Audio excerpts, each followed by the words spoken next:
Now, back in mid-March, when the parks and the playgrounds were closed, we're like, well, what are we going to do with our daughter, right? And so each evening, we started this routine where we would get the girls in the stroller and we would walk around our neighborhood. We've lived in this neighborhood now for about a year.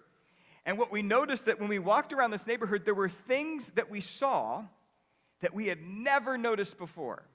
Okay, for example, one day we were walking around and we heard this rooster crowing. I was like, Elaine, we live in St. Pete. What in the world? Why is a rooster crowing? And sure enough, on the side of a house was this small little fenced-in area with about 10 roosters and chickens, and there was a sign out front of it, small. It said, fresh eggs, $5 a dozen.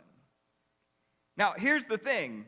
Prior to those walks, for months and months, we had driven by this house every single day, but because we were going by so quickly, we never even noticed that they had chickens and roosters. We never knew that they were selling eggs, and we definitely didn't hear a rooster crowing.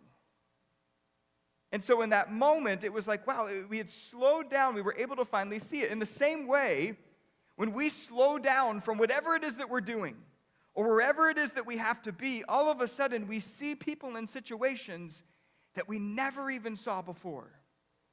For example, let's say you run in the grocery store and you need to get some groceries real quick, and you grab the groceries, you're trying to get out of there, but if you slow down for a moment, perhaps you begin to notice that the person that's bagging your groceries looks sad.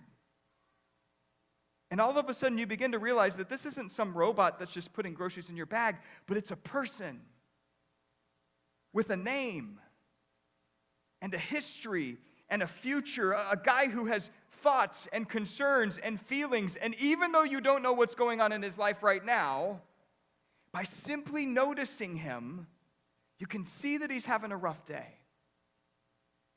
And so when he turns to you and he says, hey, would you like help out with your groceries to the car? You normally say no, right? Because you do it yourself. But you think, you know what? This guy, he probably just needs somebody to acknowledge him. Maybe to listen to him, possibly even to encourage him. And so, I would normally say, no, I'm good, thank you. But today, I'm going to say yes. Even though I don't really need the help, I'm going to say yes and walk with this guy out and just talk to him. See what's going on in his life. You see, friends, when we slow down from whatever it is we're doing, wherever we have to be, all of a sudden, we begin to notice people in situations that we've never noticed before.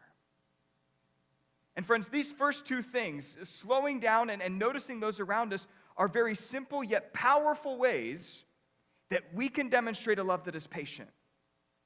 To say, hey, I see you. I see that you're hurting. I see that you're suffering, and I'm going to take the time to be here with you in this moment.